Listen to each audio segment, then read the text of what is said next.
aprender a pizza mais fácil do mundo? Bora! Vamos começar com 2 ovos, meia xícara de óleo, 1 xícara de leite, 1 colher de sopa de sal e 1 colher de sopa de fermento. Bate tudo e depois acrescente 2 xícaras de farinha de trigo. Feito isso, vamos passar para uma forma untada com óleo e farinha. Espalhe bem para que a massa cresça por igual e levar ao forno pré-aquecido a 180 graus por 15 minutinhos. A gente vai pré-assar a massa.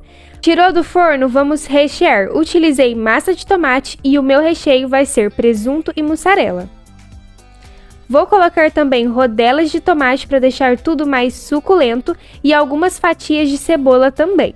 E para finalizar, não pode faltar em uma pizza de presunto e mussarela bastante orégano, um fiozinho de azeite e levar ao forno por mais 15 minutinhos. E olha essa delícia, gente! Fica surreal de bom, massa fininha, não tem erro, faz aí que você vai adorar. Todo final de semana aqui tem.